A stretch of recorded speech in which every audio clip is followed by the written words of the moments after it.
Hello সবাইকে, আমি প্রীতি। আমার অষ্টমী ব্লগে সবাইকে স্বাগত। দিনটি ছিল 26শে মার্চ। সেদিনকে ছিল স্নান মেলা, যাকে আমরা বলে থাকি অষ্টমী স্নান বা অষ্টমী মেলা।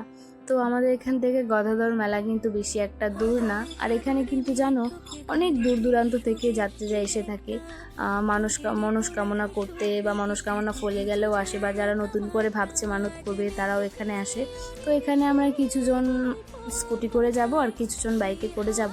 আর মা, জেঠি, বৌমনি আর হচ্ছে মামি, তারা হচ্ছে লাইন গাড়ি করে যাবে। তো লাইন গাড়ি ধরার জন্য একটু তো ওয়েট করতে হবে।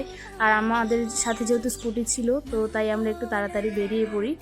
আর এবার জানো তো, গত বছরের থেকে, মানে গত বছর বললে ভুল হবে, প্রত্যেকবারের থেকে এবার হচ্ছে ভিড়টা অনেকটাই কম। এই যে এখান থেকে আমি একটু ভিড় দেখতে পাচ্ছিলাম, মানে গাড়ির চলাচলটা একটু বেশি দেখতে পাচ্ছিলাম। তো যাই হোক, কথা বলতে বলতে কিন্তু আমরা চলে এসেছি এখানে স্নান মেলার এখানে। তো গাড়ি থেকে নেমে একটু হাঁটা পথ ছিল। আর এই যে দেখো, চলে এসেছি এখানে, সবাই স্নান ধান করছে। আমরাও কিন্তু স্নান করেছিলাম, কিন্তু সেই ক্লিপগুলো আর নেওয়া হয়নি। আর এই যে দেখতে পাচ্ছ, এটাই হচ্ছে গদাধর মন্দির। আর এই যে স্নান করা শেষ আমাদের, তারপর এখানে একজন তিলক কাটতে এসেছিলেন ভদ্র মহিলা, তো তার থেকে আমরা একটু তিলক কেটে নিলাম। এরমভাবে ফোটা আমি কখনো পড়িনি, এরম ফার্স্ট টাইম পড়েছি।